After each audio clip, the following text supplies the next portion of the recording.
So it doesn't make any sense.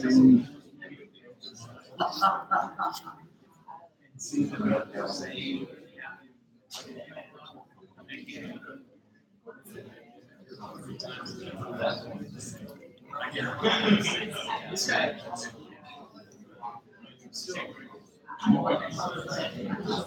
Like I said, it's just basically you see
Hey, Joe. Hey, what's going on, man?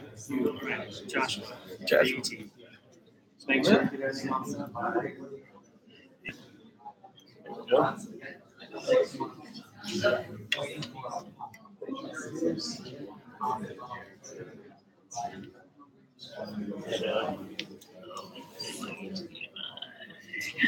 Is that right? I think so. Good, that's right.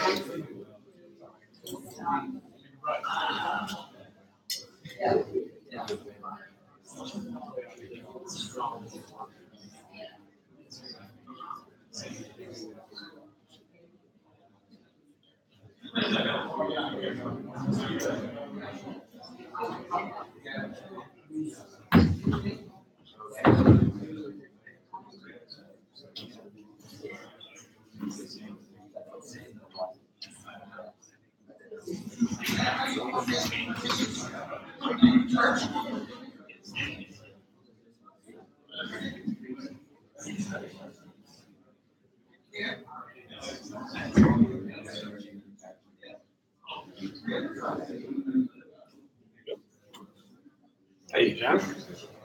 How are you?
Standing all the way.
Yeah, I've dealt with that before. Alright, I'm gonna When a lamb goes dead and stuff. Yeah, I'm just gonna put an order for them to come out. Yeah. You can talk.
Check. How you guys doing?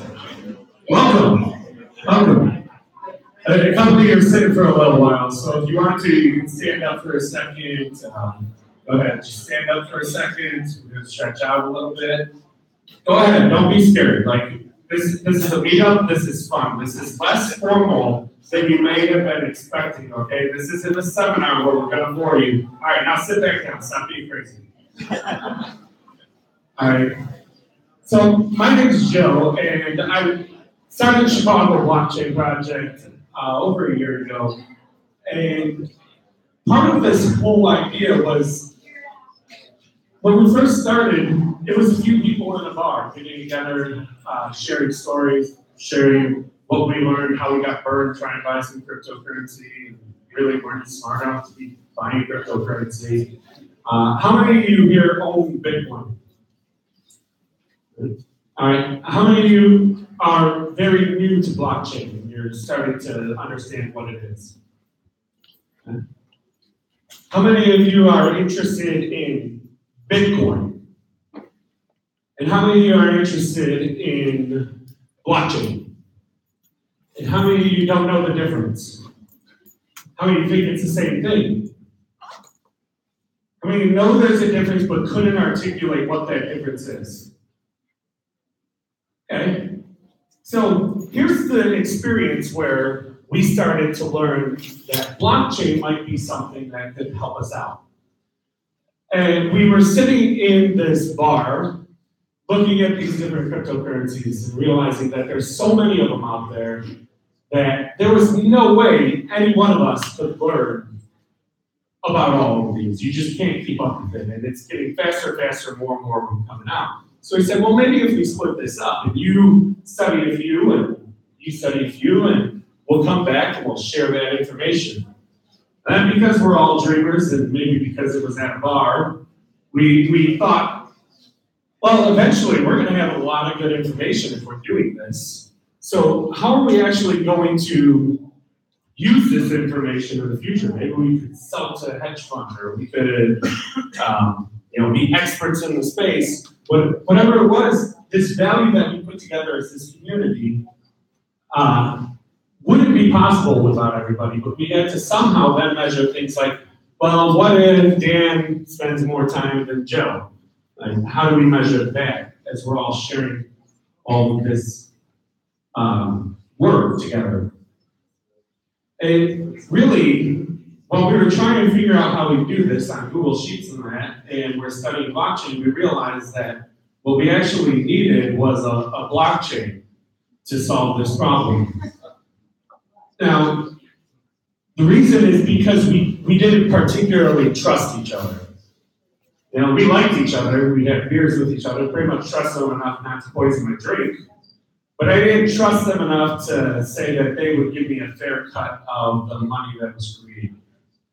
And I think that happens a lot. I see with entrepreneurs that we're coaching with Chicago Blockchain Project, that a lot of times they have this trust issue where they can't even get started on a project because they're busy arguing or trying to figure out how they're going to split up this company. But at that point in time, really all they're splitting up is work. They haven't even gotten anywhere yet. And I start to think about this, and there's a lot of places in life where you wish you could have this trust with a group of people. And I will prove this to you because how many people in here have a best friend or a partner or a spouse? Yeah, raise your hand if you have that one person. Do you trust that one person? Probably for the most part. And why do you go and find this person? It's actually part of the math behind why blockchains are useful. In this thing called game theory, that says that we're making decisions all the time. There's somebody else making a decision as well. So think about playing a game of chicken. What is your optimal solution? Should you drive to the right or should you drive to the left? You have no clue because you have no clue what the other entity is going to do, the other person is going to decide to do. You could guess at it. There's a thing called the prisoner's dilemma in game theory. That basically, you're in jail with somebody else, and if you could trust each other, you could both get off scot-free. But if you rat on them, you could get off a little bit better than if they rat on you and you didn't say anything about them. And what this effect does, it makes it so that there's an optimal solution, something that you should do, which is actually not the best solution for both of you, because if you both just kept quiet and didn't rat on the other person, you get away scot-free.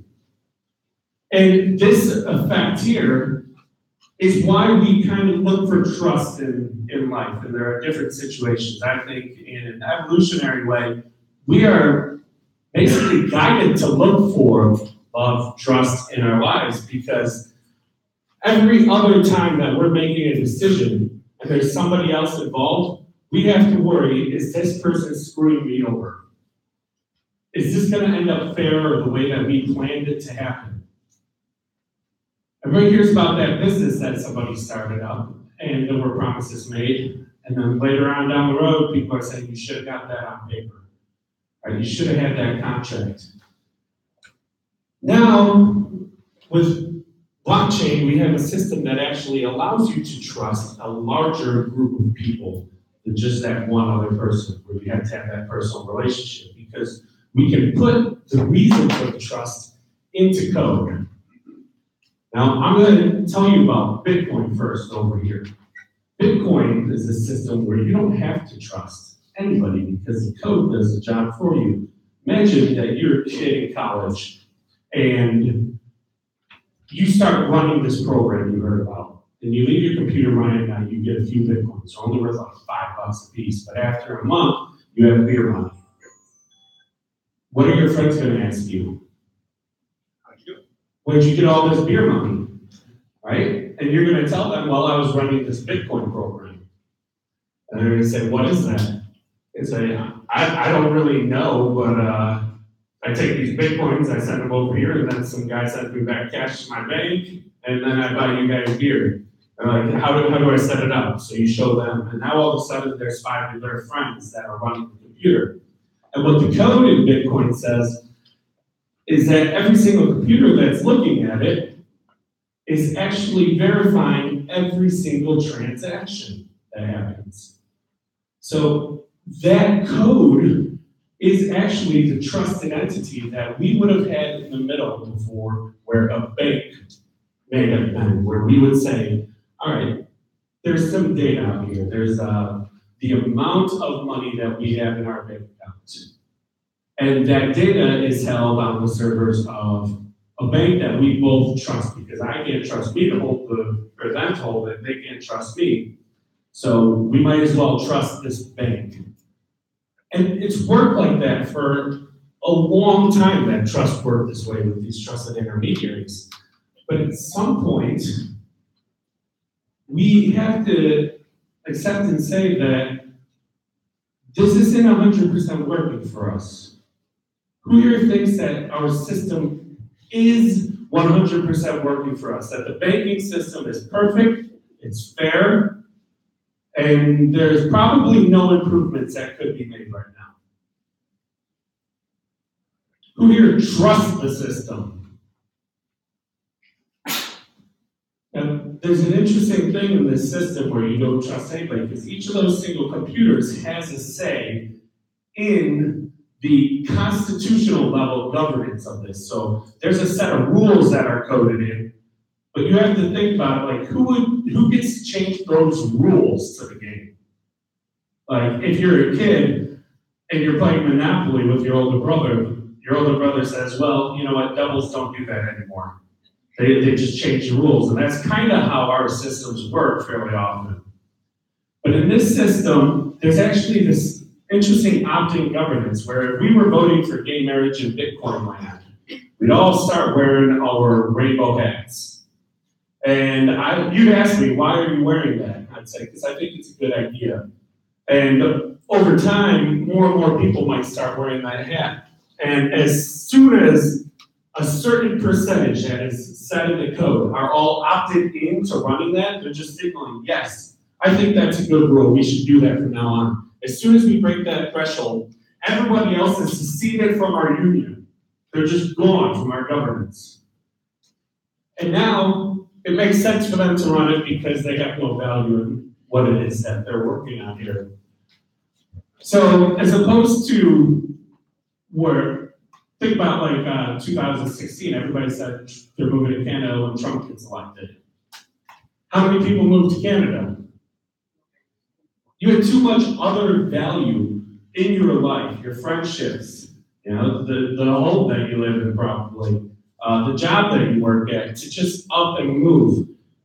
This interesting system on Bitcoin allows us to say, if I don't like the governance of that policy, of that monetary policy, then I can actually opt out of that system. I can just sell my Bitcoin for Litecoin and enter a whole different monetary policy or governance system of money.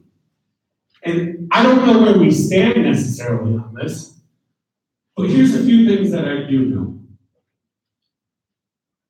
I know nothing, I'm not the guy to listen to ranting about politics, but I do know that recently, in the last 10, 15 years, we said that money is speech, right?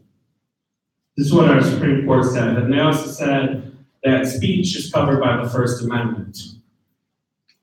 And also this money, if we are able to choose our monetary policy or whichever money we believe in, then doesn't that mean that that belief itself is something that we cannot be told what we can choose?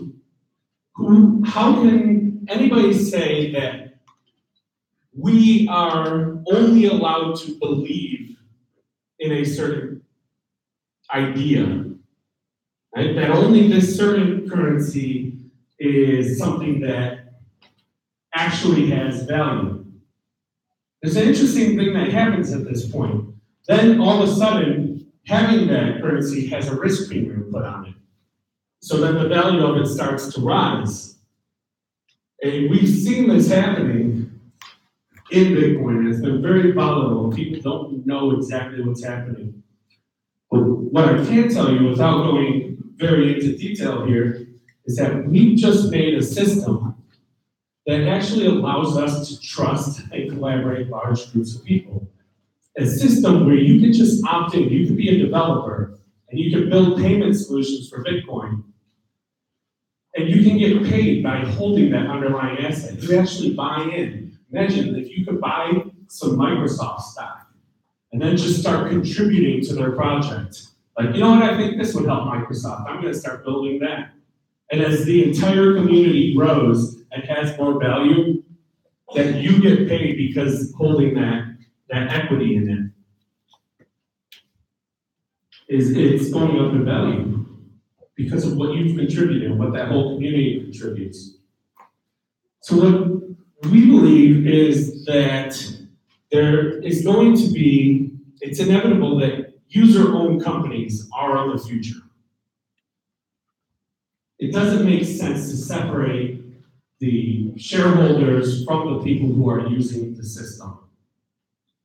And now with these crypto assets, we can create all kinds of different, what they call protocols, or systems that allow people to communicate who otherwise wouldn't be able to. You can think of a protocol like how much would you pay to have a magic poker chip in your pocket, that anytime you were holding it, every single charger you ever came across was the exact same charger.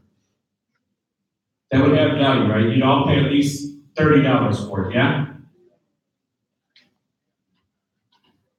How many chargers have you bought in your life? Right? You can put a price on this. You're not exactly sure what it is, but I'm sure it's over $50. Digitally, we have to create these protocols that allow everything to fit together in the digital world. Like when you wake up and you have a certain size door frame, and if you were to run through that door, you could go buy another one, it would fit in there because we have that protocol that already says it. And then all of our car lanes are just wide enough for us to drive through, and we know that means stop and green means go. And we know all of these rules that let us communicate very quickly with each other and coordinate something at a massive level with our community. I think that there's some really exceptional people that are coming out because of these crypto assets. When you can just contribute to a community and show them what you're worth, instead of a boss saying, this is how much you're worth, and they put you into the rat race. And so many of the entrepreneurs I've met have been shoved into that rat race. And as soon as they got a little bit of money where they had the opportunity to go out and take a chance and become an entrepreneur, they took that chance. And they're building some amazing things. And that's what this blockchain community is all about here. So I would ask all of you, if you're not a part of the community yet, if you're just coming out here to see what is this all about, there's some awesome communities in Chicago, and we've invited people from a few of these other communities today to have some really in-depth conversations to help you understand what the possibilities and the potential of this is. So first we're going to talk to Bill, who runs the North Shore Bitcoin Meetup at Seneca Capital Management. He is a licensed financial advisor, so he is the guy that can give you financial advice. And he's going to be talking with Sharon off our team here. And we're going to have Sean Kelly from the Department of Innovation and Technology with the state of Illinois, talking with Melvin Petties with Sweetbridge. They had run a hackathon recently where they came across some new ideas on this decentralized ID. I had talked with Sean a couple weeks ago, and the decentralized ID is kind of the linchpin of government using this technology, because as soon as there's a way for us to get your identity, us to get our identity into this system that's trustless, then there's a world of possibilities on the other things that we can do, like tracking your reputation, and therefore what you do, what you contribute. Some of my favorite projects that I know of that I'm working with right now include projects where they're using prediction markets to actually figure out who is an expert. Is an expert the person with the PhD, or is the expert the person who gets it right every time? I don't know the answer to that, but I think having these systems that will allow us to examine this reputation are going to give us a lot of insight that will help us in the future. And then the last up is one that I'm going to nerd out about a little bit myself, because I believe that they're finding an actual solution to the scalability problem, which I had heard talked about a lot. Who here has heard that Bitcoin had the scalability problem? Nobody really explained it right, what it was. I thought it was a question of we could go to bigger blocks or we could go to Lightning, and there was no other option. And then in talking with Yuri, the CEO of Bloxroute, I realized that there was actually a limit. Imagine like an Indiana Jones movie, so he's running through the forest trying to get away from everybody. Some people would say, just keep running that way. And that's what going towards bigger blocks is, just keep running that way. But people who are in the know actually realize the scalability problem isn't about the next 20 feet. The scalability problem is that there's a cliff up the road that you're gonna fall off of. And there's a place where what we agree is the truth in this blockchain just unravels. And we can't hold it together, we can't agree on what is the truth anymore once we get to a certain size. Because as this data jumps from one node to another, this is called the data propagation time. During that time while hopping from one node to another is the time that one side of the world can think it as a block and another side of the world thinks it as a block. And then they have to figure out what's right. What their system does is it actually solves that problem. So I'm really excited to have Hannah in the back there from the Bob Meetup. She's going to be talking with Sumya Basu, the creator of the Falcon Network, here for the summer from the IC3 lab at Cornell, to talk with her about this scaling solution. So without further ado, I want to bring out, where's Bill? Bill's owner of Seneca Capital Management. He is a licensed financial advisor, so he can give financial advice. And Sharon Burns is the CEO with Chicago Blockchain Project here. She has a history of philanthropy. She handled the city's tech during Y2K and was the CIO of the MacArthur Foundation for 14 years. Took classes in machine learning and artificial intelligence and creative nonfiction writing. And it's amazing for us. So here you go.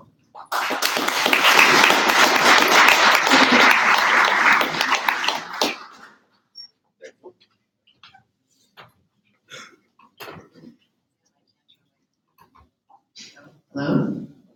There we go. Well, I just want to thank everyone for coming out tonight. This is our first meetup where we've had a sold out crowd, so thank you everyone for signing up and for showing up. It really is important to us as we begin to build our community. I am very excited to have Bill here with us, and Bill and I have been working together for the past month.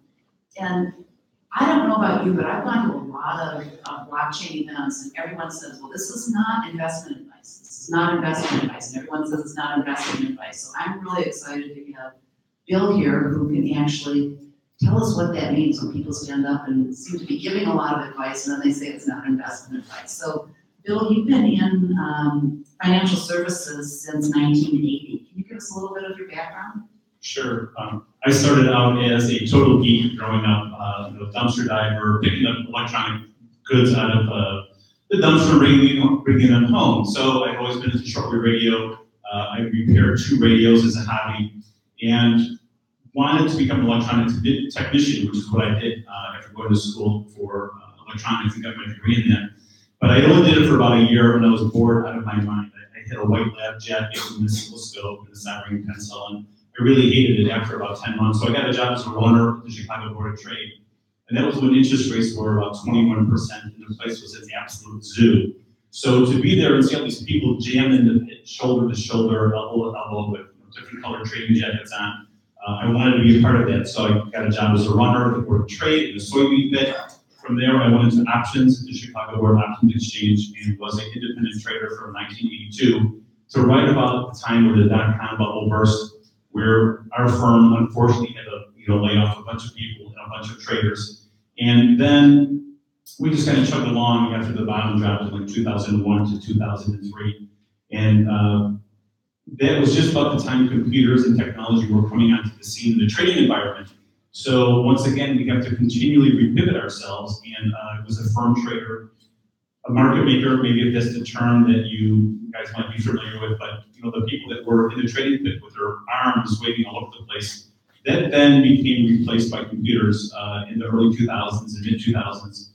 I did that until about 2012, and then left the trading floor because computers completely replaced the human being, right? So all the technology, all our trading strategies were all embedded in computers. We really couldn't compete anymore because we were using primarily Microsoft products, right? We would call that bloatware for you people that are into IT. And then realized that there was a great way to help people in terms of their investments as an advisor, because I had to defend myself against the Goldmans and the Morgans, Smith Barney, Merrill Lynch. I mean, I was on the other side of every one of their trades as a market maker, as every market maker is. And so to always look at them with a specter of caution was something that I had to do. So primarily my role has always been at the trading floor, but now own an investment advisory firm where we manage IRA accounts and 401ks. And then you jumped into blockchain. I did. So How did that leap of faith happen? well, it happened July 4th weekend in 2016, where I was at a family picnic, and my nephew Corey was talking about Bitcoin and blockchain and mining, and it all sounded so weird to me, because for me, Bitcoin was some kind of virtual currency. I was very, very suspicious. And like most people, I think when you get into the space, you're very, you're unsure about it, right? You hear a lot of things, and it wasn't probably until the fall of 2016 where I built my first GPU mining rig. And then from there, I was like, oh my gosh, I get this now. I can understand the blockchain, the decentralized transfer of value from one person to the next, setting up a wallet, setting up the mining, seeing how it works.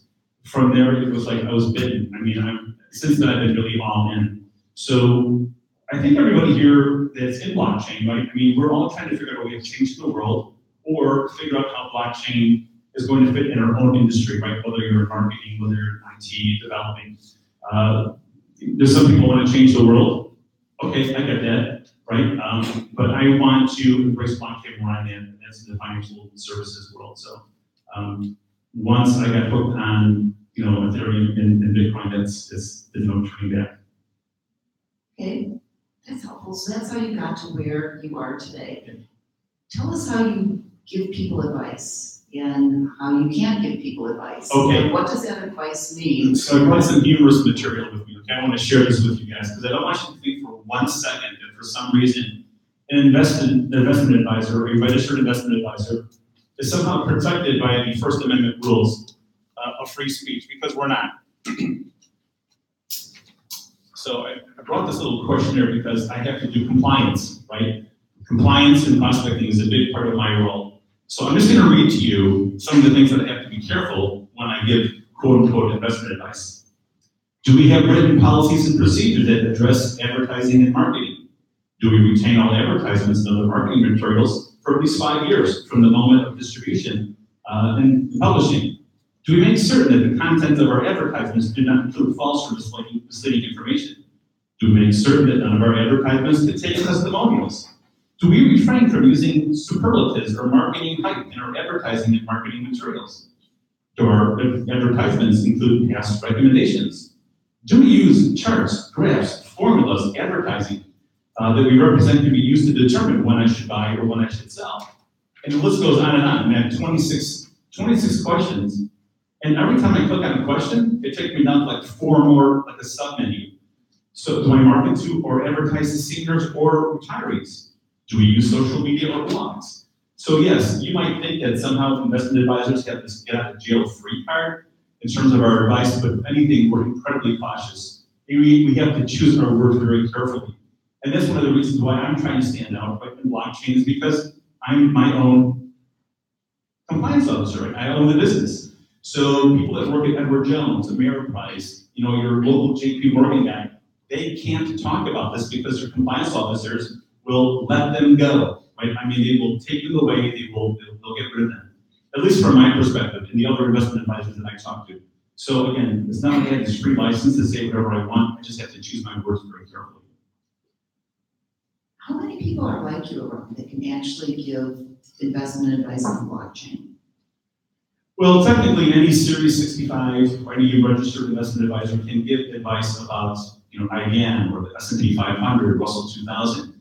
But I've met very, very few that are in blockchain because I think running your own investment advisory firm, it's a lot of work, right? It's easier just to be an investment advisor representative for a larger company, right? You just clock in, clock out. So I've met very few. Honestly, I'm not even sure if I've been another one, to be honest with you. Wow, you're so special. It's my wife says too. I know. So tell us about your special project. And so the project I'm working on is, I have to figure out where blockchain affects my business, right, as an investment advisor. And so for me, the landscape is still very unclear as to an investment advisor giving specific recommendations on cryptocurrency, like Bitcoin, Cardano, Ethereum Classic, whatever. Like I hold those personally. I think those are great projects. But in terms of my conversations with a client, I would not recommend the Grayscale Bitcoin Investment Trust because it trades at a 37% premium to cash Bitcoin. Why would I recommend to a client that is an investment fiduciary? I'm going to recommend something that's almost, 40% over net asset value.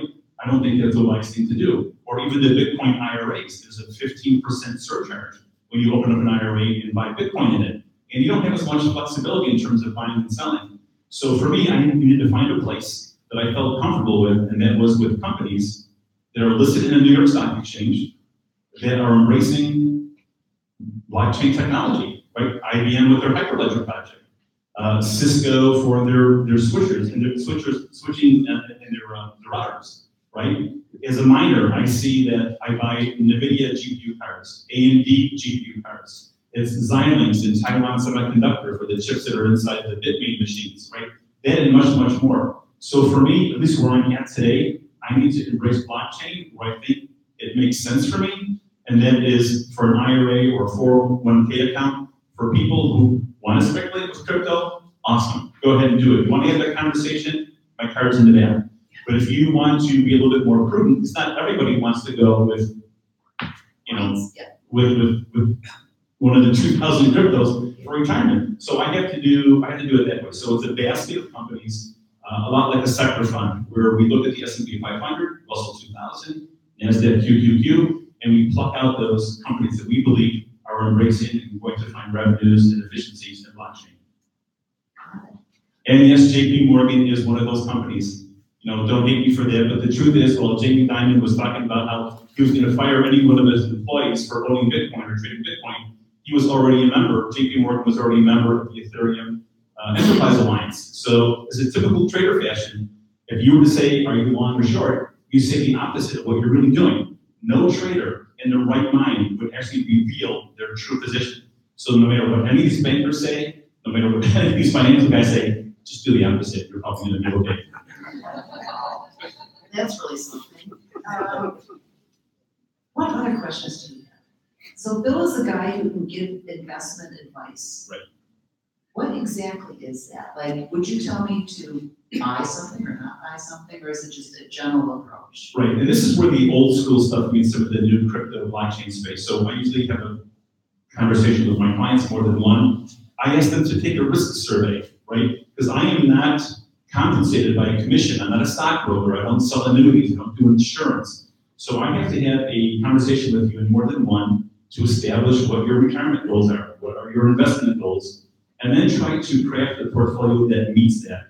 Because investing isn't so much always about which mutual funds to buy or which stock to buy. It's an emotional decision. Do you have enough guts or emotional maturity to live through the big decline of 10, 15, 20% without selling everything at the bottom and waiting for the dust to clear? Because your money, like real estate, they say you don't make real estate when you sell your property. You make your money in real estate when you buy, right? And when it comes to stocks, it's really not all that much different. You have to weather the storm. Like Indiana Jones, right? He's tied to the post with Marion. He's like, don't look at it, don't look, Marion. It's kind of like that. We have to ride these storms out of investment volatility. And that's part of my role as investment advisor, to call you on the phone and say, hey, Sharon, don't jump out of the ship. We're almost through this. Hold steady. Hold steady. Hold steady. Yep. So since December of 2016, the returns have been 32% on blockchain strategy, 25% for the S&P, 28% for the Dow Jones. How can you explain that? Right, so, most people say, why do I need an investment advisor to manage my portfolio because I just do Vanguard index funds? That's a totally legitimate question, but a lot of people benchmark themselves sometimes with the wrong product, like the S&P 500 is, again, those 500 companies.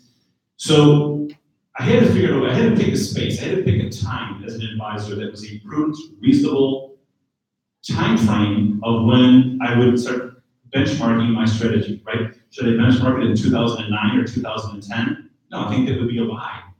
But Ethereum was released in 2015.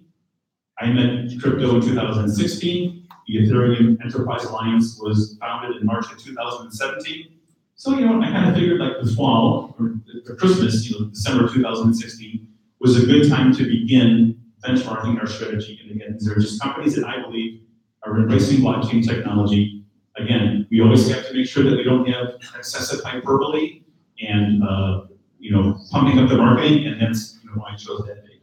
So those are the returns. And to me, it doesn't really matter what the returns are. I know it sounds crazy for an advisor to say that, but I believe in the industry. I believe in the mission. I believe in what's this global unleashing of capital is going to create a bull market that you guys have never, ever witnessed before. Because we're going to have about 6 billion people who are now going to be able to do micro investing. And in the same companies that you're used to buying in your 401k in your office, you're going to have competition for those assets. And global assets, US assets, we're going to have 6 billion new investors by the time you guys are my age. And I think that that's incredibly positive for the economy and for the world, to be honest with you. Can you explain just briefly for the people that are new here how the micro investing works? How they would be able to invest in blockchain technologies where they're not able to invest in the normal? Sure, I mean, in most countries other than the United States, certainly in Africa and South America, it's very expensive to invest $50 or $100. Some of you are already using Acorn or some other apps that round up your purchases to, invest in stocks.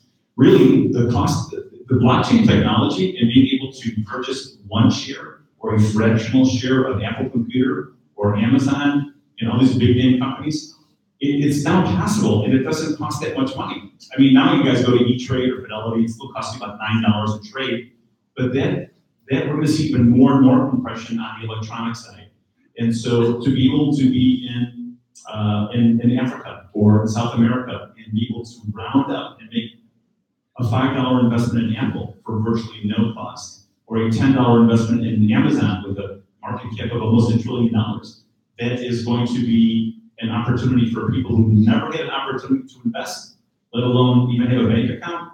In our lifetime, well, certainly in the next 10 or 15 years, I think we're going to see that.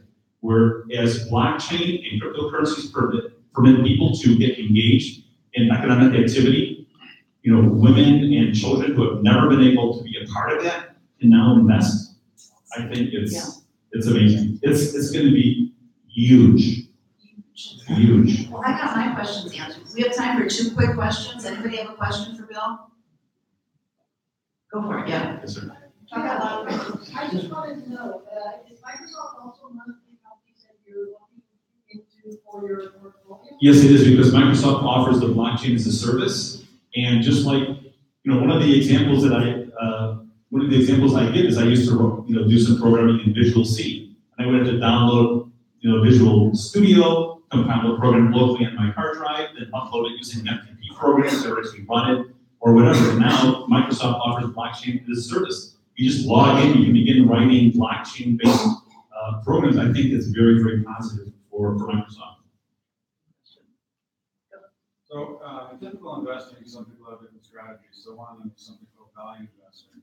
When you're looking at Bitcoins, how do you assess the value potential of the coin, one coin versus another, to know where you want to put money, where you think there's a good future in that? Okay, let's see. So personal or through the eyes of an investment advisor? Okay, personal opinion, I don't care if Bitcoin goes to zero. Honestly, I think what it is, I'm all in, right? So I would have to make sure that the person I'm talking to feels as passionate about Bitcoin as I do, or cryptocurrency. But from the registered investment advisory side, I don't really think that I think as an advisor, you could probably allocate between 3 and 5% of your entire portfolio in cryptocurrency, but I have a hard time recommending Grayscale Bitcoin Investment Trust. As much as I love them, as much as they've been on the forefront of this, Barry Silbert is like an amazing guy, but kind of really look a client in the eye and say, hey, we should buy this at a 40% premium to tell you what, why don't we just save the money, I'll get you a Trezor, and I'll help you, load a couple of $1,000 on your wallet. So that's kind of like the conversations I'm having with my clients. Bitcoin, that conversation of what is value, what is the intrinsic value of Bitcoin, we could talk about that for 2 hours because that's a philosophical question as well. Did I answer your question? Some way?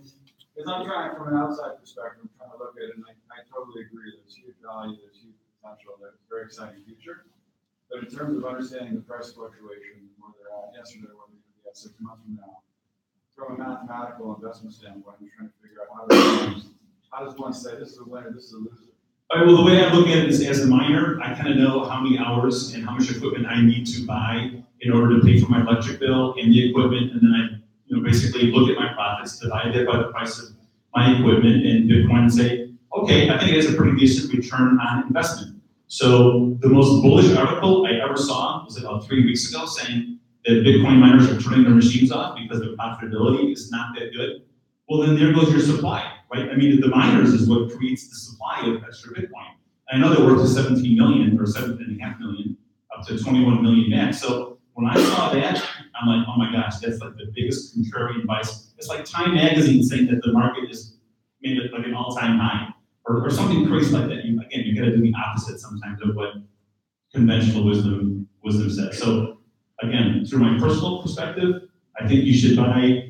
I gotta be careful. I don't think you should buy. Let me rephrase that. I see the value in holding an asset that is outside the system, right? So we've heard of systemic risk. You have the market, bonds, gold, agriculture, all this stuff kind of, in times of market volatility, they all kind of move the same way. They'll correlate to one. So to have something outside the system, that to me is prudent investment because it protects you against systemic risk like we saw in 2008. So, I don't know, what's the intrinsic value of gold or silver or US Treasuries? I mean, we could talk about that for hours. And Bill will talk with you. Yes, I love talking about this. Anybody who wants to speak with Bill will be here all night. Bill also has a meetup on the North Shore that everyone is welcome to. Sure, it's once a month at 1090 Brewing. It's called the North Shore Bitcoin and Blockchain Meetup Group. We get 25 to 30 people there. I buy the food. You guys are signing your own dime for the beer. And you have to regulate your own intake because all the beer is like 7%. I mean, like you have one beer. So come on out. It's usually the third Wednesday of the month, but I am canceling the August event because I want everybody to attend the Voice of Blockchain at Navy Pier because I think it's going to be an amazing event. And I want. All right, everybody, give it up one more time for Bill and Sharon. So the Voice of Blockchain. We saw in New York, their consensus, they were selling tickets for a conference where half of the people were paying like $3,000 to $20,000, some as much as like $30,000 to pitch you their product. And you were paying $3,000 to go ahead and listen to them pitch you the product. And the problem is that you have zero quality when you curate conversations in that method. I'm not saying it's a bad method. Actually, it probably would have brought in a lot more sponsor dollars for Voice of Blockchain. However, that was not our goal.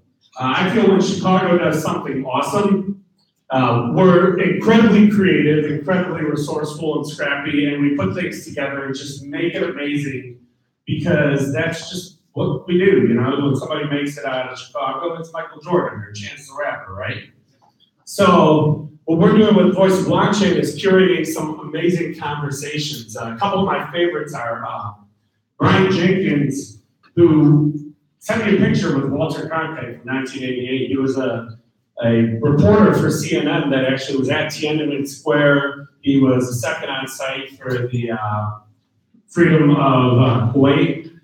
He was at Waco, Texas, and a ton of other stories that he broke. And we're doing a little segment called Reporting the Real News, where he's going to interview Brittany Kaiser, the Cambridge Analytica whistleblower. We have Democracy Earth there. We have a strong social good component looking into journalism and ethics and voting and diversity. And we also have the FinTech and Market side, where one of our first talks is going to be a fireside chat with Tone Vase, interviewing Colleen Sullivan of CMT Digital Holdings on geopolitical competition and how this is affecting the markets right now because we have these global assets. So we've curated every single one of our talks on 3 stages, the biggest one having 2,000 seats. And right now you can get tickets, use code CBP Meetup for $100 off the price. And actually that early bird pricing is ending tomorrow. So go get tickets, help us out, support us because we're not taking that pay to pitch money. And we would love for all of you to be there because you will learn so much. Next up, both these gentlemen are kind of experts in their domain, or at least as far along as anybody I know in thinking about the questions from Sean's side. Well, what does the government need? As the CIO of the Department of Innovation and Technology with the state, they're looking at this technology saying, we like this idea of people owning their own identity. But is it ready? And from the other side, the director of product with SweetBridge, Melvin Penny, he's saying, we like this idea of decentralized ID, but can we build it? So I wanted to bring them both here to have the conversation, not just in front of you, but with you. So I'm going to be out here with the microphone for some questions when they ask me to, and we can have a little conversation about what is it going to take for you to own your own identity and data, and what does that even mean? I have to ask them to explain it, because I don't really know what it means. All right, good evening. Maybe we'll start with a couple of introductions. So I'm Sean O'Kelly, I'm the CIO for the Department of Financial and Professional Regulation in the state of Illinois. I joined the state just over a year ago after having spent 20 years in the private sector in various IT consulting and operations roles. I joined the state in part, a large part because of this reason. I think that the what's happening with blockchain and how that intersection with government and financial services, we do all the regulation for banks and credit unions and other financial institutions in the state. That puts my particular department right at the center of what's going on with blockchain. So I kind of made a good kind of career switch and jumped over to public sector after having spent that time. Awesome. My microphone is not on, so. All right, there we go. All right, so my name is Melvin Pettis, and I actually got started in blockchain in 2013. Similar story to Bill's, where you learn about it, you get involved in mining, and after that you start consulting a little bit, and the more you learn, the more you can share. That led me to actually meeting the team that I work for now, which is SweetBridge, we're a supply chain finance play in the blockchain space. And basically what that means is we want to bank whatever you got, right? So we want to put your stocks in the bank and allow you to, get a loan off of that. So how do we do that? Like, how do we make a global network where you can bank anything? Well, first you need to know who you're dealing with. That's the fundamental layer that you start at. And so that's the part that I'm in charge of, that is the membership and compliance layer. What that means is everyone who participates in our market will know something about you. Why? Because there needs to be recourse if you happen to not go along with the agreement that you make with other participating members of the community. That being said, these are challenges that are kind of new, like in the blockchain space, which started with, well, we just want to be anonymous and we want these, atomic transactions, not atomic necessarily, but we want these transactions to happen. And I don't want to necessarily have to know anything about you. You don't necessarily need to know anything about me. And so when you're in a marketplace, it kind of changes, and this is where some of the institutions that we put in place in times past start to become more important. So I was never a firm believer that we could do away with middlemen, right? I believe that there were certain functions that we would obviously have to retrain or evolve, but there would always be a need for someone to relate what was happening in the real world to how it is translated to the system, because it is a closed system, and that is what the real challenge is. How do you create a distributed identity in a system of systems that are all basically closed gardens? And so I'm happy to start to explore, some of the concepts and challenges that we've had in dealing with them. So Joe asked us both to come here tonight, he said, to talk about this concept of decentralized IT. So I thought maybe sort of what we want to do tonight is first start with sort of defining, I think, in a fundamental way what that is, and then talk about why it matters. So how many folks are familiar with that concept, decentralized IT? We got about a quarter of folks or so. So I'm going to put a question out to everybody, and please just kind of give us feedback here. How do you identify a person? How do you know who a person is, who they say they are? Not in the sense of IDs and passwords. I don't know. I want to hear about that. 100 years ago, how would you know who someone is, who they say they are? Fundamental. That's kind of a question that only they would know, that you might have somebody else verify that they are the person who they say that they are based on their answer or based on how they will react. Okay, so have someone. More likely somebody that you trust. Somebody that you trust. My brother said this, my friend said this. Or like you said, have someone verify, so someone else with their hand up over here. Okay. Okay, all right. You know the face of the person. Okay, facial recognition, okay. Third party. Third party, Yeah, I think that facial recognition probably would not work if you had that actual person who was talking to you, either a third party. You could trust that actually you have another person to verify them. Or perhaps some sort of identifying feature that you know who that party is, that you can verify that.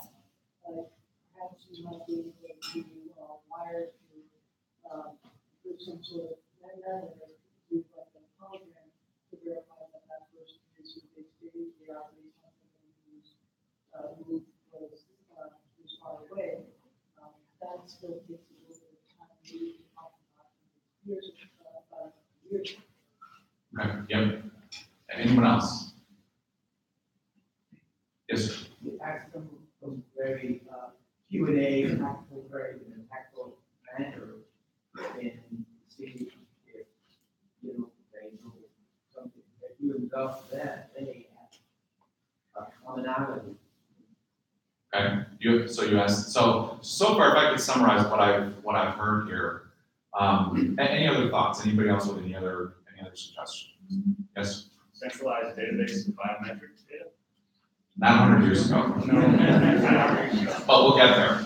We'll break apart in just a second. You take the word of other people you trust.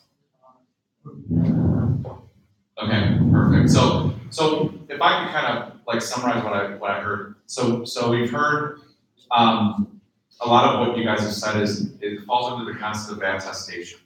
What people are referring to as attestation, which means that someone else attests for you.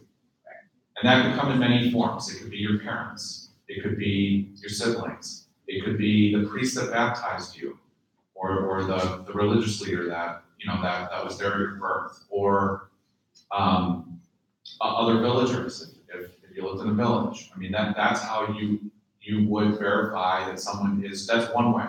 I would argue that there's four. Now let's bring it current. The attestation piece is how it used to be done. And that is still the way, that's still a component, I would argue. That's one of the four. Second reason, or the second way is, I would say, self-identification. The person actually declares who they who they say they are.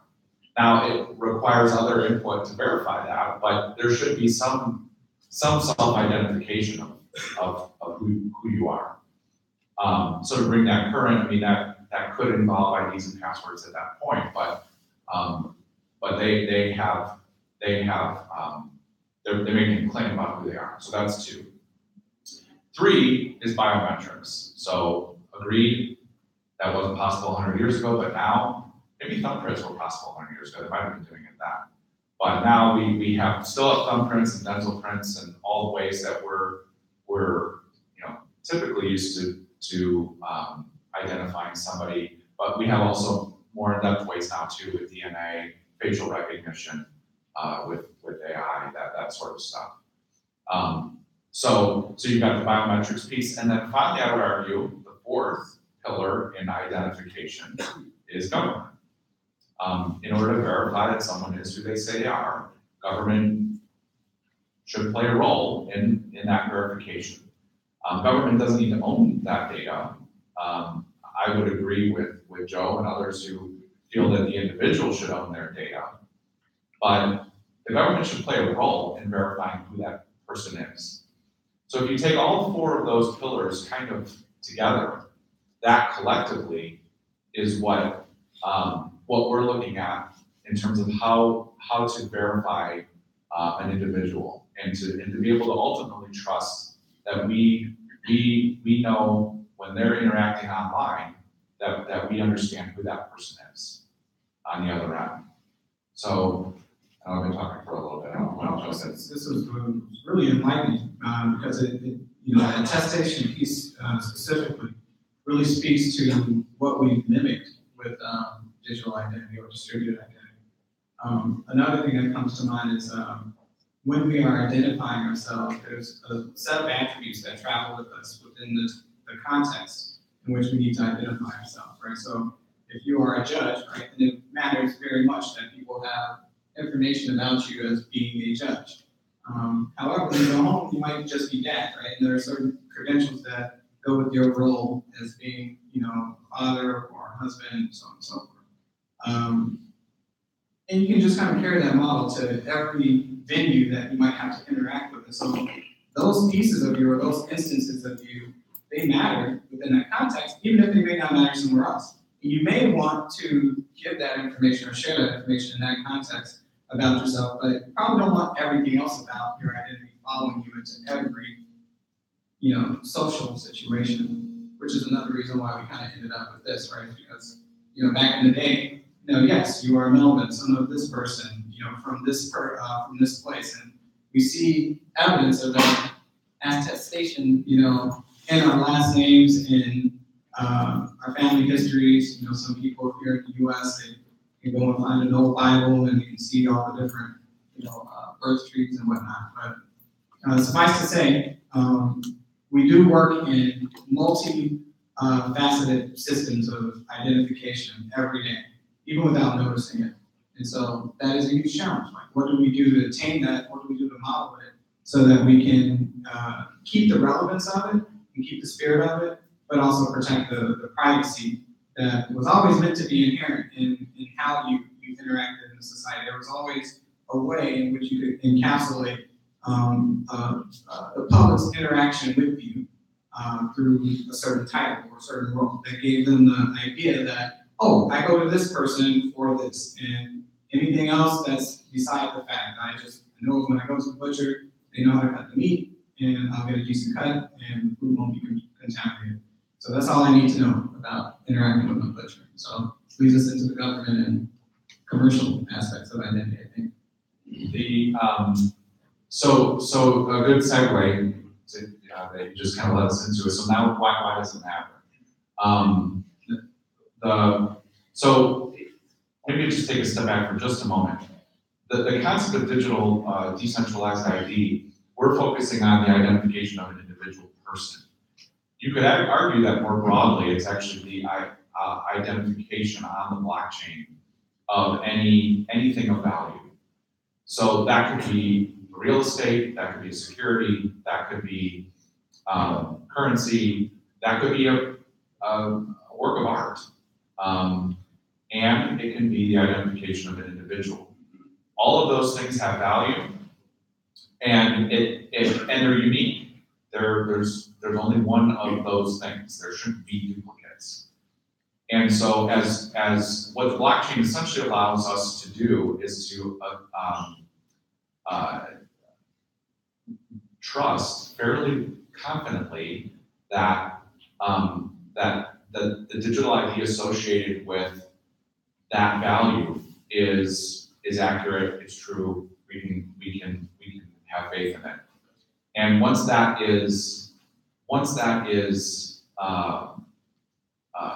we establish that, it now opens doors about how we can interact in a different way. So why does that matter? One of the key things in not the only use case in government, but one of the main use cases in government that I would argue is key is voting. We've probably all been wondering for quite some time, why can't I vote online? Why can't I pull out my phone on election day and just vote when I get out of bed? The reason is because with the current model of IDs and passwords and two-factor authentication and all that stuff, you still can't be for certain, you can't know for certain that entity interacting on the other end is that individual who should be casting that ballot. So to me, that is probably the most front and center priority for government right now, or should be. But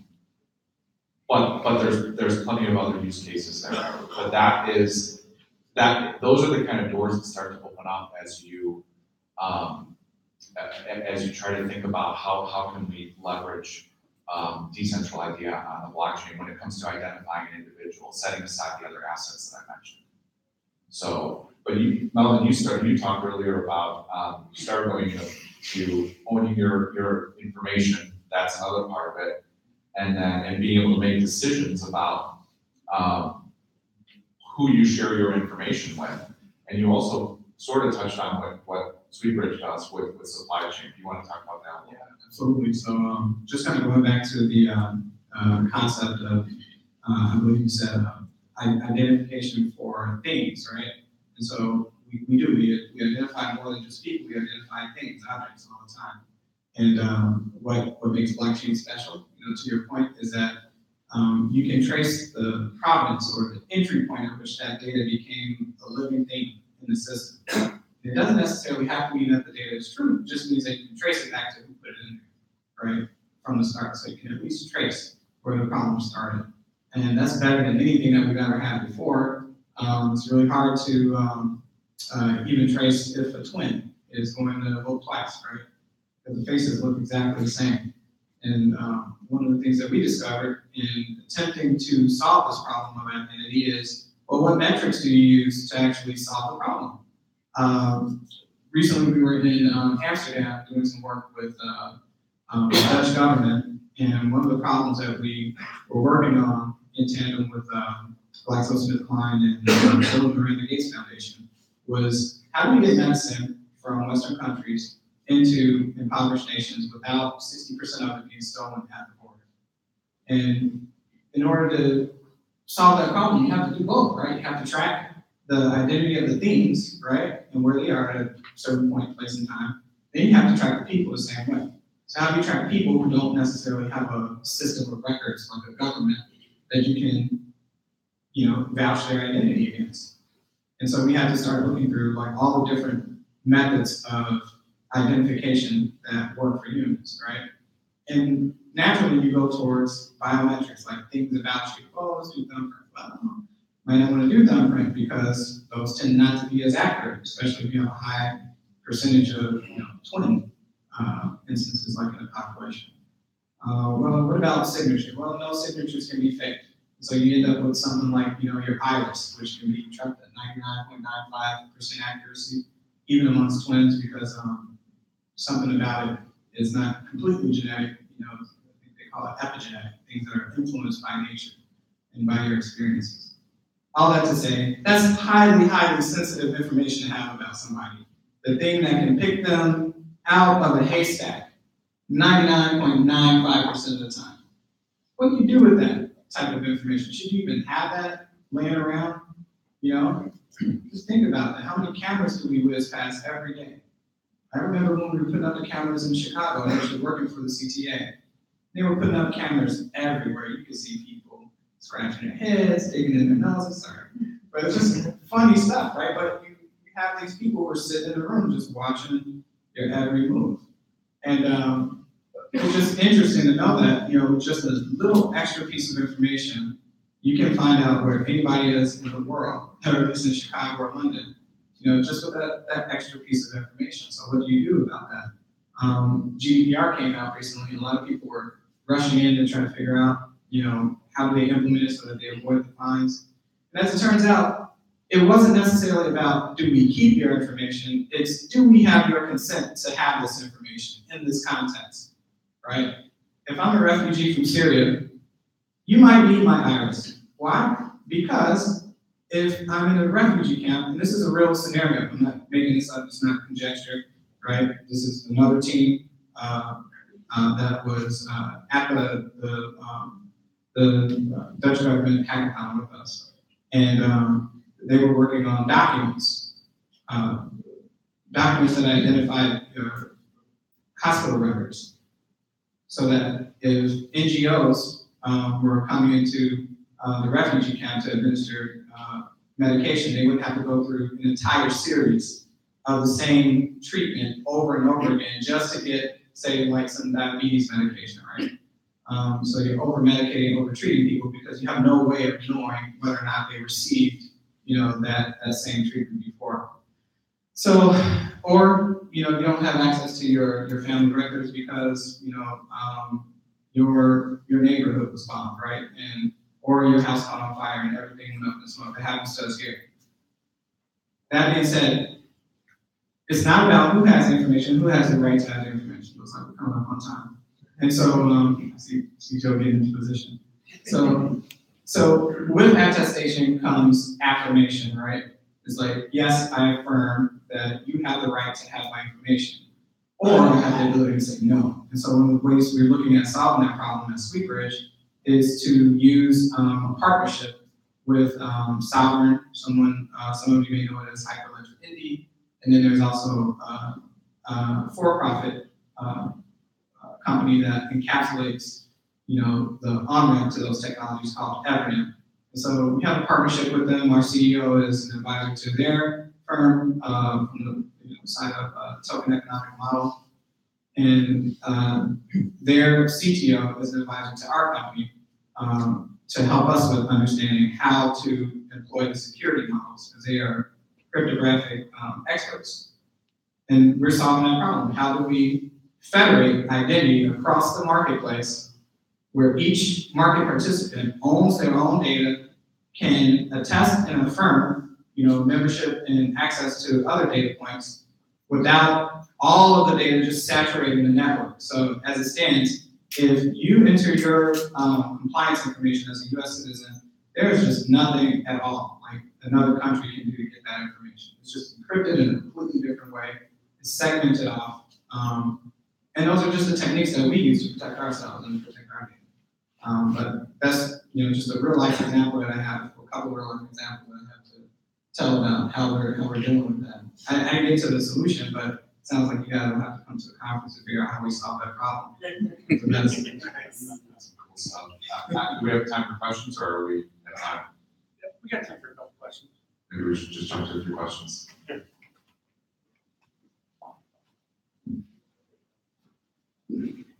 So I'd like to hear a little bit more about the role that you think the government plays in this. You used an example of voting, but we've had a long simmering debate about the need for identity in the physical world for voting, and the notion that everybody, you know, may not have an ID, that you don't need to be able to drive to be able to vote, etc. And then maybe sort of an add-on to that is the notion, in my mind at least, that there's long been digital identity, public key infrastructure that relies on a trusted third party. And decentralized identity gets rid of a trusted third party. It seems like your notion of bringing government back into this brings a third party into a decentralized identity. And I guess I'm not really quite understanding that. So I'm a technology person. I'll say that I'm not a policy person. So with regards, so I think maybe that gets to maybe your first point about what role government should play in that. All I'm saying is that in general, we do tend to leverage the government or think about the government today as playing a role in verifying someone's identity.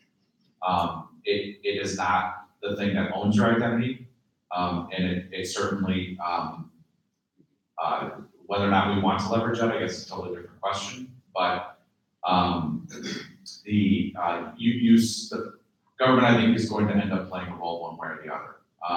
Now, your other question was regarding the public key part. I'm just trying to figure out the necessity of, so you said the government's going to play a role one way or another. Perhaps you're correct about that. I'm just trying to figure out why.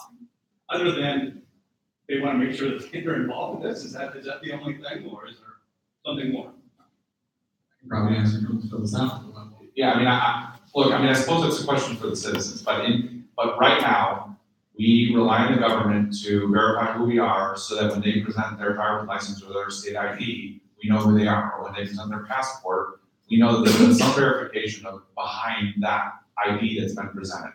Now, if that dynamic needs to change, that's a totally different question. What I'm saying is that assuming that dynamic doesn't entirely get completely blown up, government will play some role in verifying who you are. At least for us, it's pretty much inevitable because there's this legal identity. So another way of thinking about government, right, is a group of people that you associate with and you are confirmed to be a part of. So inevitably, some group or some entity is going to own a piece of information about you because they give that information to you as part of your identity. So they might not need to know as much about you as they know today, but they will always have some part. And I just don't know how we get around that because in order to verify that you're a citizen so that you even could vote, that has to be a role that government plays. In order to know that you exist to receive social benefits, government at least has to know that, right?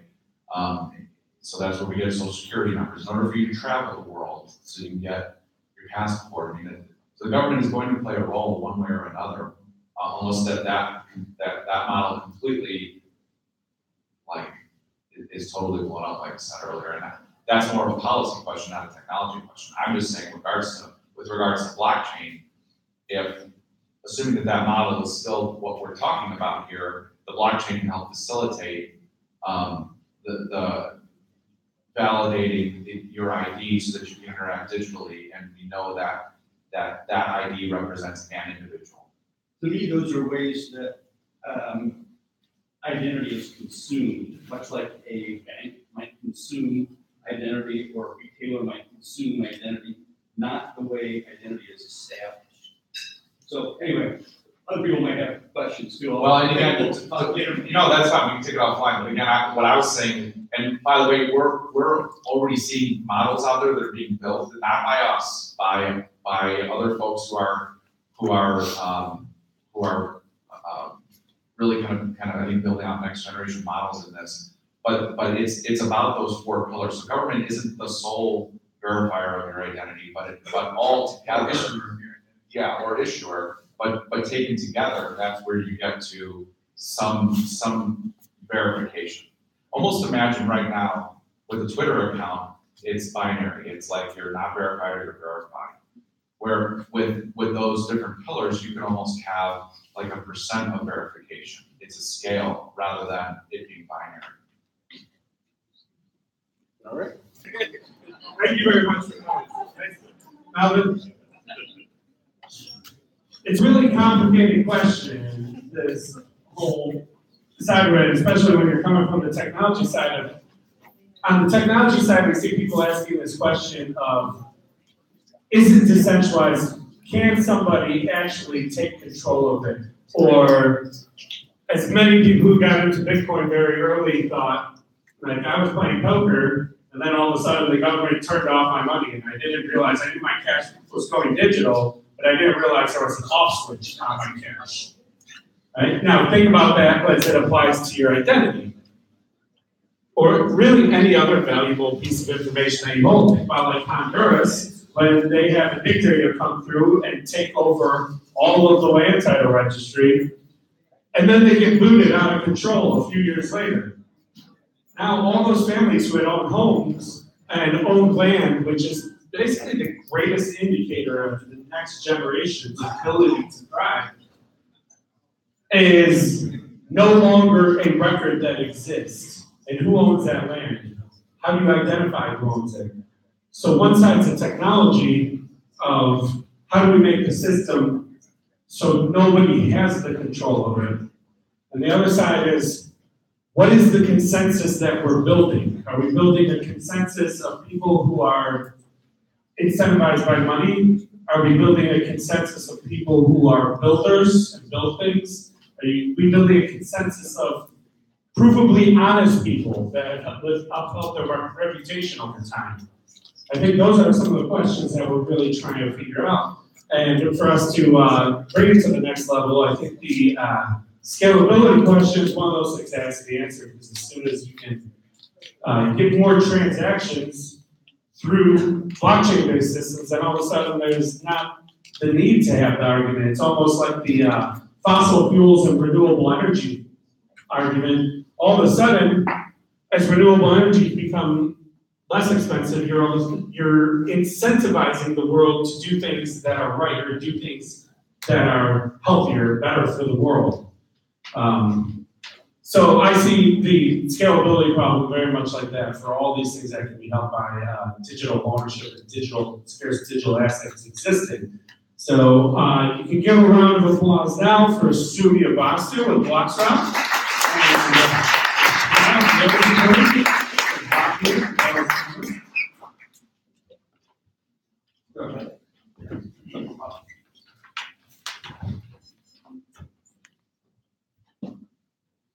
Hello.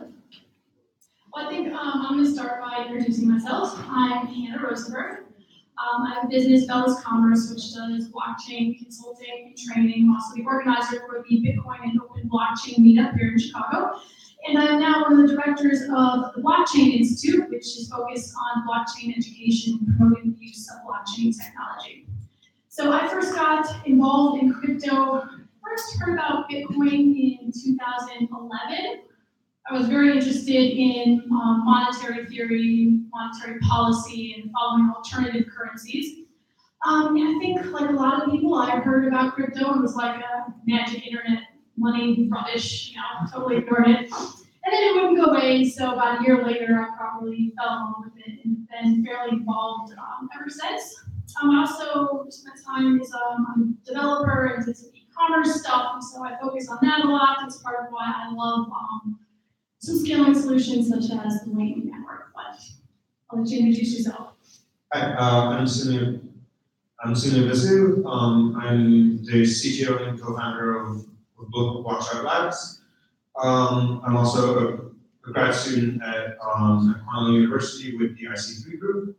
I got into Bitcoin and blockchain kind of as when I was starting grad school and thinking about what I wanted to do research on.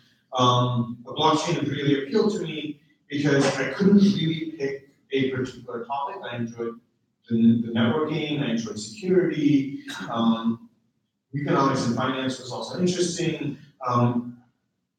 As you may all have noticed, I'm kind of describing topics that all relate to blockchain. So this kind of seemed to be a great way to sort of to work on one topic and get away with my thesis being about one topic while actually engaging with a lot of different topics all at once. And as like sort of a systems networking person, scalability is kind of one of the first things you think of when talking about how to build a system. And Bitcoin and Ethereum, as you guys well know, have very low throughput. So that's kind of where I'm coming from in the whole scalability space. So do a brief overview of sort of the scalability issues. I'm assuming everyone's fairly familiar with how blockchains work, and specifically we'll be talking about, is anyone familiar with the Lightning Network? Heard about that, studied that at all? Okay, so very briefly, the issue, well, what's amazing about blockchains is they allow you to coordinate information between people that you don't really trust. And they do that by, instead of having one central authority, you have everyone agree on what's happening in Bitcoin every 10 minutes. That's the magic of Bitcoin, that's also the problem, because you have to coordinate that data between all the nodes on the network every 10 minutes. So in Bitcoin, especially last year, we did a lot of drama, and so Bitcoin currently does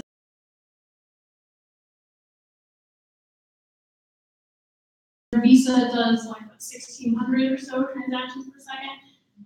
So anyhow, it's like Bitcoin's a good like 500 times slower than the Visa network, right? Can handle that much less traffic. So it's difficult to say how are we going to get from here to there, right? And there are some methods people just want to, build a bigger pipe. Let's increase the amount of data we put in each block every 10 minutes. That comes with some problems. Some people, everything is a trade-off, but people that worry about big blocks worry that that's going to make it a lot harder to coordinate the network. It's going to perhaps cause centralization, make it very expensive for anyone to run a node, thus limiting the amount of nodes and control of the network into smaller groups of people.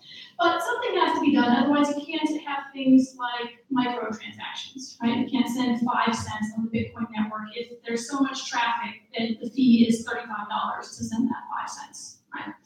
So there's one solution that I'm a big fan of, which is called the Lightning Network. And this is basically what's called a second layer solution. So the idea is it's off-chain transactions.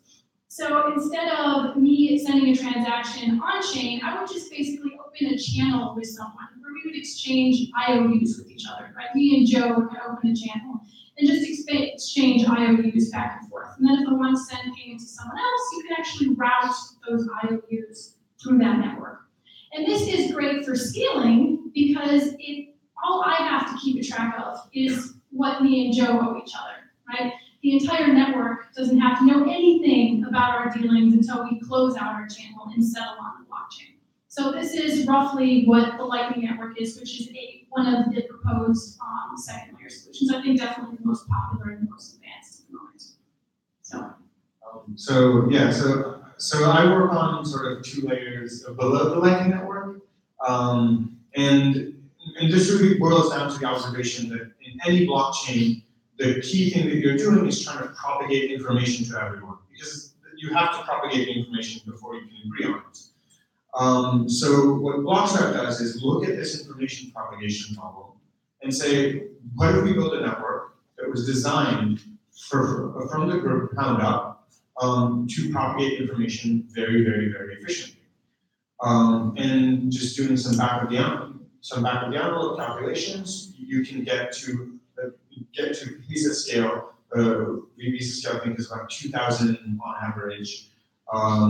But you can get to that scale by just propagating the blocks more efficiently.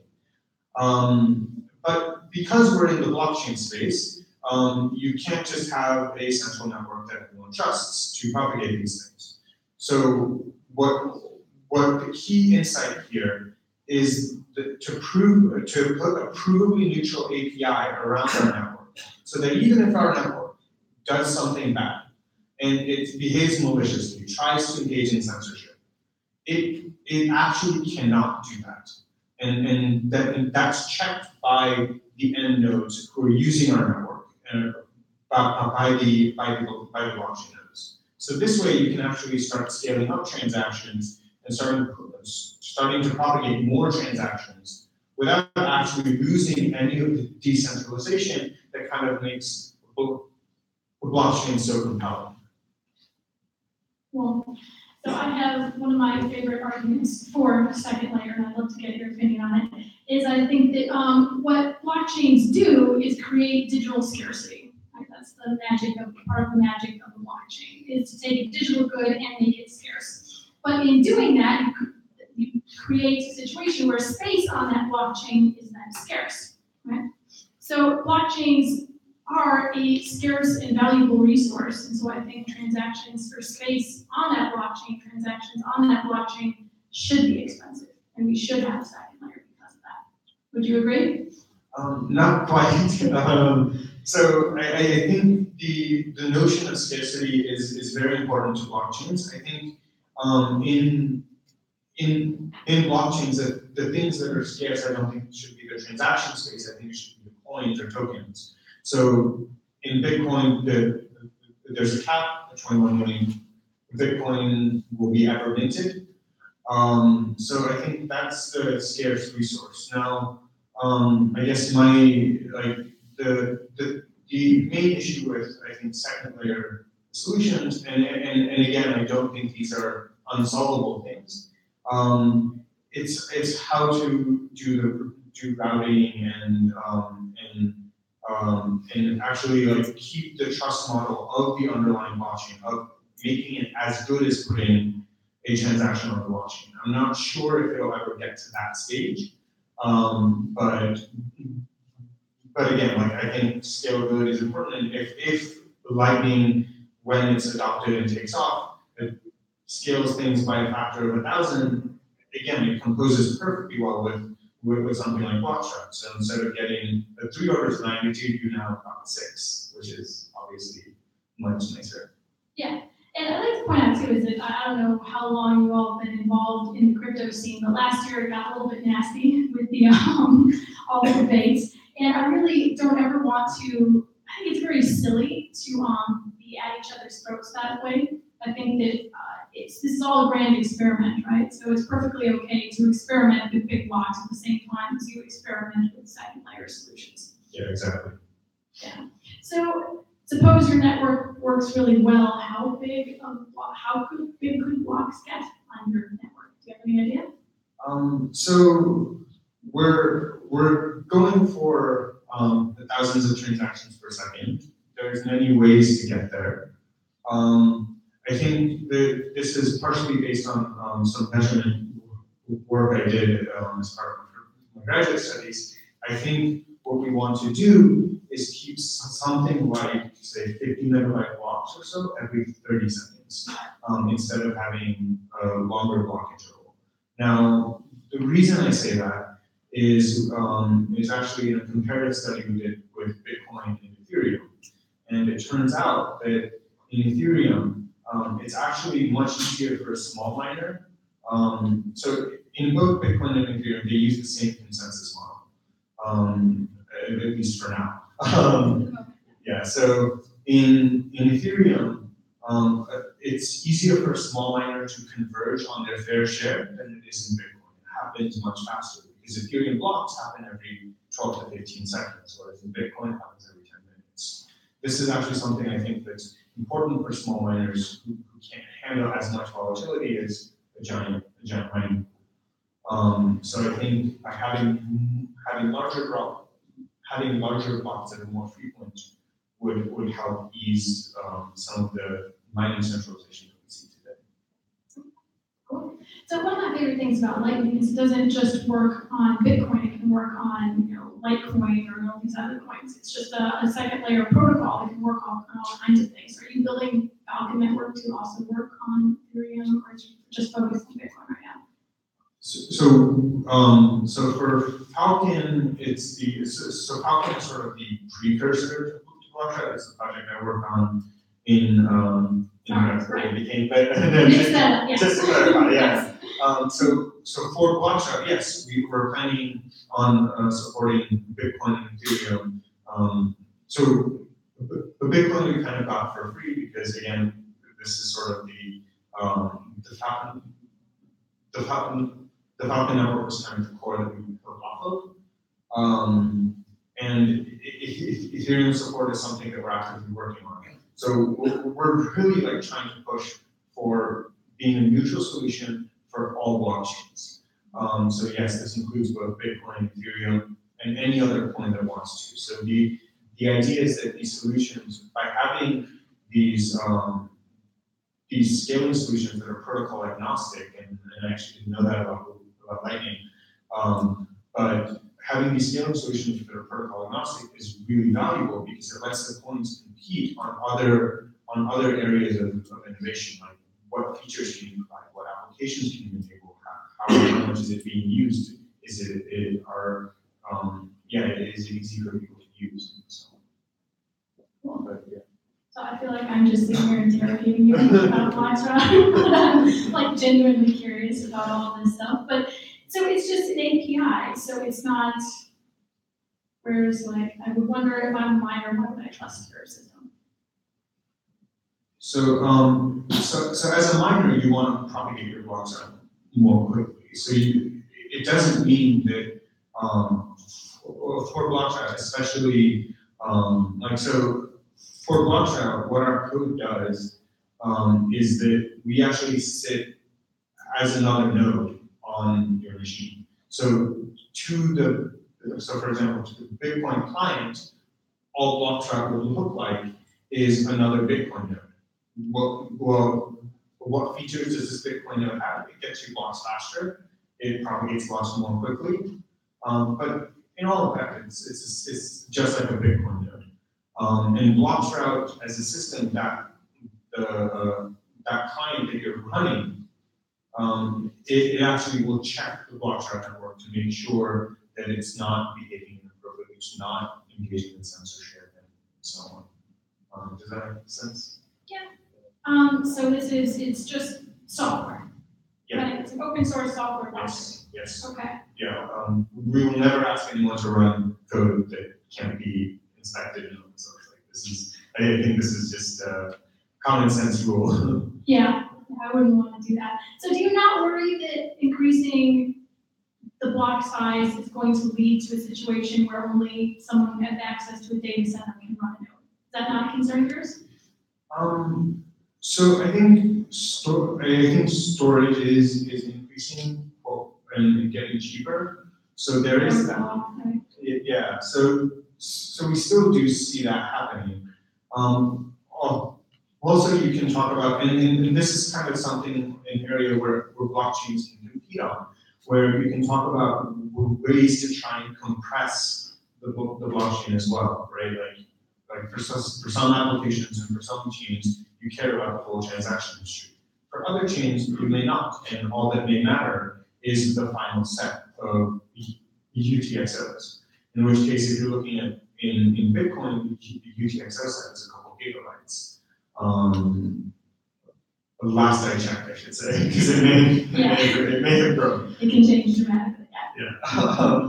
But the full blockchain you're looking at is 180 gigabytes or so. Again, this is last I checked. Yeah. But yeah, so you can start trying to prune these things and getting, and again, this kind of depends on what does your security model look like, right? Are you looking to validate every transaction, or are you looking to just check is your transaction included in the chain, or some other thing? Yeah, I think there's a lot of value though in having a full node. Right? I mean, that's the whole idea, is having the a trustless system where you can see the entire history and you're not relying on anything to check everything. So I like the idea of full node being affordable for anyone, right? So I think, like I'm setting up today, I was working on setting up a new Lightning node. I have this, crappy old laptop, that my husband doesn't want anymore, and I'm just putting Ubuntu on it and Bitcoin D and LND, and hopefully Thursday afternoon that'll be up and running and be a node. And I'd like it to stay that way so that Satoshi wanted the one CPU, one node. Didn't quite work out that way, but maybe one Ubuntu machine, one node, or at least some influence on the network and some autonomy on the network, right? That would be awesome. So I think this question of the role of full nodes is a little more open than what you sketched out. Because on one hand, yes, a full node, having a fully validated node that validates every transaction, does let you know if something went wrong catastrophically. But on the other hand, suppose tomorrow all of the miners decide I'm going to do a double spend attack, right? Just on every transaction. So suppose I'm running a store, and on every transaction from my store, the miners all agree that they're going to launch a double spend attack to put me out of business. This is something that running a full node doesn't doesn't help with, because I can't actually mine the block and I can't get my block on the chain. And again, this is kind of a doomsday scenario that I'm painting here. It's not really like a common case thing, but I think the role of full nodes and how valuable it is, and who needs to run a full node, is a question that I think should be given a little more attention to.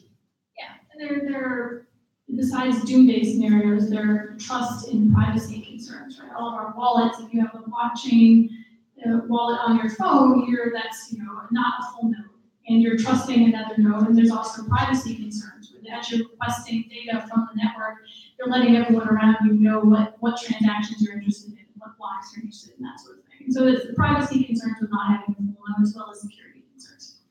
Yep. Yeah. So yes, exactly. Like it's not. I don't think it's an open and shut case of you. Like everyone should definitely run a full node, and everyone should definitely not run a full node. And I think the answer is probably somewhere in between. And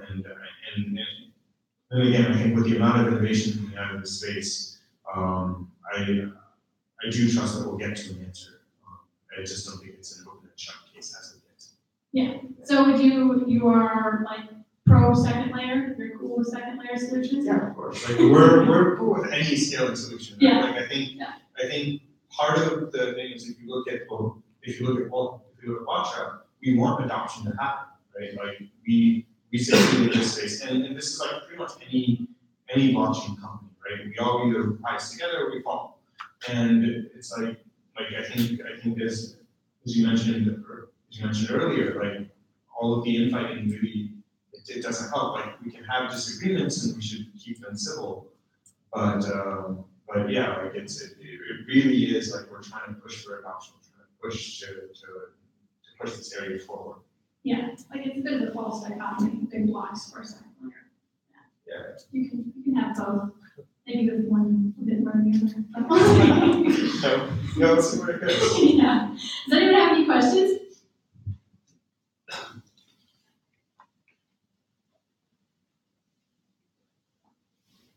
Hi, on the off-chain solutions, where do we get a level of security issues and enforcement afterwards? I mean, obviously, the blockchain is suitable in that respect. How do you solve for that?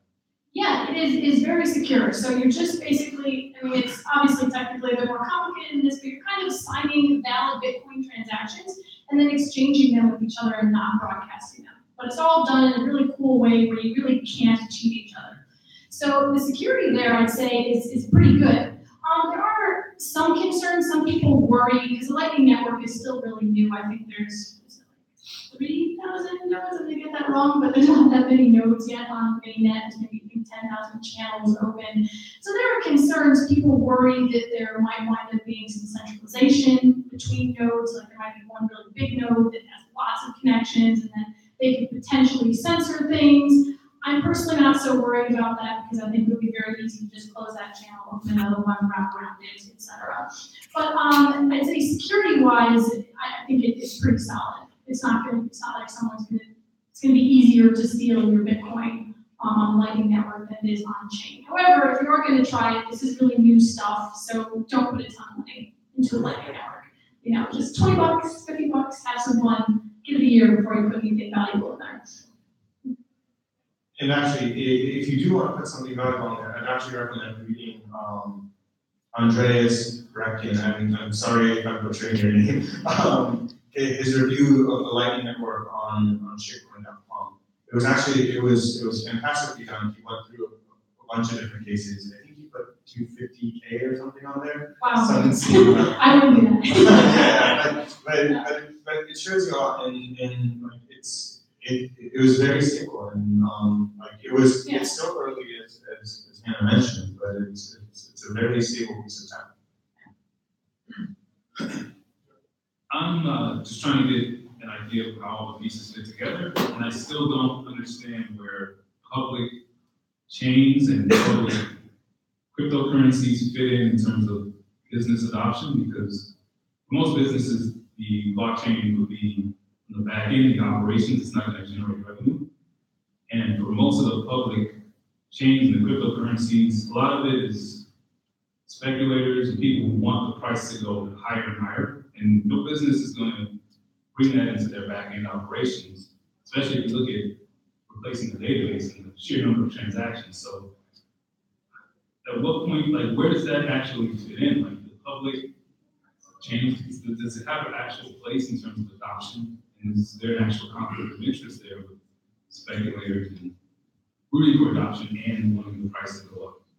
Okay, so the question is, why would a business use a blockchain? Am I getting that right? A lot of businesses are using private permission. Right. Why would you ever, like, a lot of. Why would a business ever use a public blockchain? Right. Why would you use any other kind of blockchain? But I'm very biased. I'm very, very pro open, blockchains. And that's because what blockchain does, its whole purpose, why it was invented, is to coordinate information between parties that you don't trust, right? So if you do trust people, then just a standard SQL database is dramatically more efficient. But there are some arguments for why a business might want to use a blockchain. For instance, when you're using the blockchain, all the entries in that database or ledger are cryptographically signed, right? So you can see exactly who made what entry when. Blockchains, especially if they're open, are immutable, right? You can't edit it.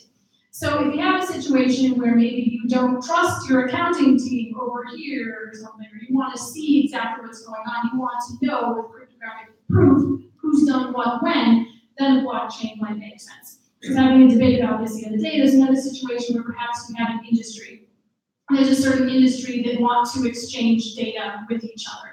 But no one really wants to take on the responsibility of owning and maintaining and securing that data. In a situation like that, a blockchain might make some sense as well. So you can all cryptographically sign it, you can all verify everything that's happening, but no one person has to own that data. Well, I understand that part of it. I'm not saying blockchain in general. Like I said, a lot of companies are using it. They're just doing it privately. They're not necessarily using, like, just how some people are very asking about investing in Bitcoin and actually using the public, Why would someone use Bitcoin? Because it's so volatile, isn't it? Yeah, the volatility, unpredictability in the costs, all of the other things that are associated with it. I just feel like there's a conflict of interest, and I've never seen it fully addressed, I guess, between why that exists and how it would actually be adopted by a business. So I think a lot of the arguments that you made are problems that are actually being worked on actively. So if you're looking at the transaction throughput, the price volatility, all of these things are issues that are being worked on in the space in a permissionless model. So now, I think when we get there is kind of, we're working as hard as we can here. But from what I can see, if you actually solve this problem, everyone has their money in Bitcoin. I don't see how you can have the price continue to go up. What do you mean? Like, one of the solutions I think is stable coin.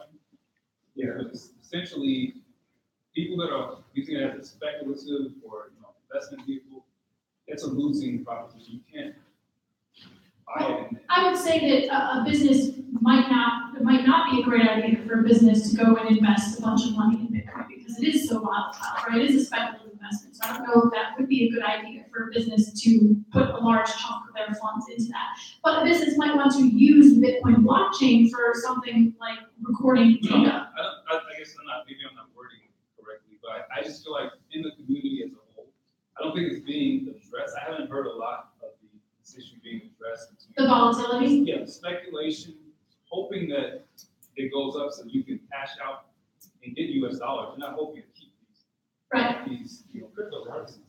So You're assuming that people want to cash out US dollars. Well, that's somebody's putting their US dollars in. Most of them want to get it back. Yeah, so you're talking about using it as a speculative investment versus using it as the utilitarian software, right? For the utility of the software. And I think that I would prefer to see people use it for the utilitarian value rather than speculative investment, but you're gonna get both. We've got. Yeah, we are out of time here for those questions, but you can talk to both of them right now. They're going to be coming out to talk to you guys. And I know my answer to that is definitely, I don't believe companies should exist anymore. I think users should own the companies, so that's what Bitcoin is. And in the future, the people who own the asset, that is the value of that protocol or system, those are gonna be the owners. I believe in the power of individuals, and there's projects, things that we're gonna coalesce together, share value in the solution of, and work. So it doesn't match to me. How is a company gonna use it? It's not. It's gonna get rid of companies. But that's my thought. And thank you everybody for coming out. Appreciate you. I think we should like the blockchain. Come to the CBP meetup, all caps. It'll give you $100 off today.